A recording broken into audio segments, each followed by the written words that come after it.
Benny, how about in Milan? Milano, it's a little bit like San Bart. I mean, Italy. Milano has we don't have a specific market. Yeah, sure. But it's very difficult. We don't have MLS. The company owns all the listings, even if they are brought by the agents. Well, our company is a family company, so we don't have so many agents, and it's me. I'm an agent as well, my sister as well, so we're all working for the company. My father used to say that if you're able to sell in Italy, you're able to sell everywhere in the world. I believe that. The worst thing is that it's only the last probably 5 years, I think it was the crisis helped a lot this process. The real estate agency in Milano, or in Italy, were not cooperating one to each other. So the listing you had were the listing you were able to sell or rent. Now it's easy. Now there are groups of people who got together and put up a kind of association and shared listings. So it's a little bit more easy for us, but still it's tough. And you're part of a real estate organization that connects a couple of sort of like Luxury Portfolio or Leading RE, but within Italy. So it's the Italian network. Yeah, this is something that was born in 1994 when we became the exclusive affiliate of Sotheby's, when it wasn't a franchising yet, of course. As many of our companies were, yeah. And we realized that, we were the exclusive affiliate for all of Italy, but it was impossible to cover the entire territory. And I was not able to evaluate the property in Naples or Rome. So my father at the time, he was the president of FIAPSI Italy, and he put together a group of, at the end we were, I think, 18 covering the most beautiful touristic and places in Italy. And we just brought it back to life in 3 years ago.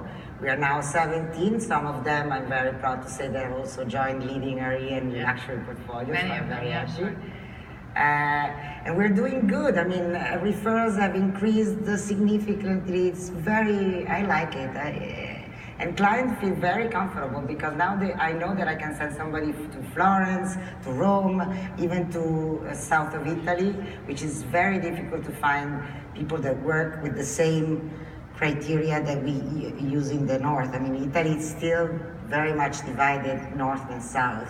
Sure, got it, great. So one comment really quickly, I think you all know that we have a concierge for referrals so that if you're sending someone to another country, we can help at the Leading RE side to find the right fit for you.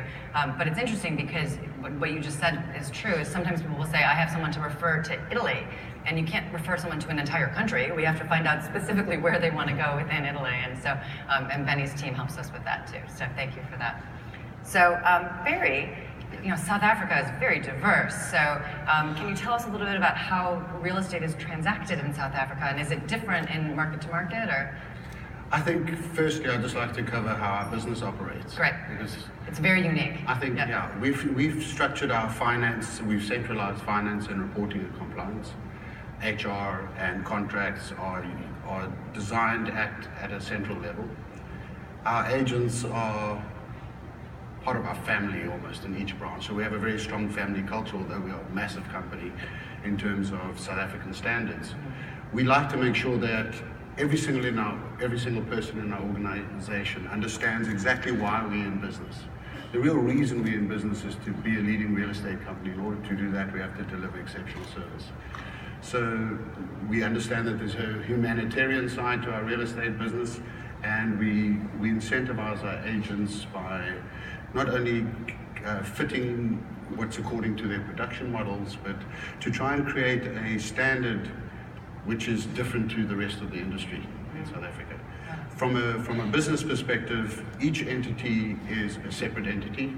Each branch is a separate entity. We have 70 companies within our group. 70, yeah. Which all fall under one group. The reason we do that is mainly because of our management. The management within our group are almost like the parents of that particular company, and they need capital. So we fund the capital.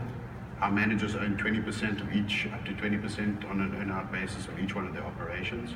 And we take 3% of the company commission, we allocate that of the company side of the commission to a fund called Earn Forever, which is paid out in year 6. We invest that in in the various markets around the world. And that's for our agents, because we find our agents need to have some kind of pension fund towards the end. It also creates a nice mechanism for them to create a savings over a period of time.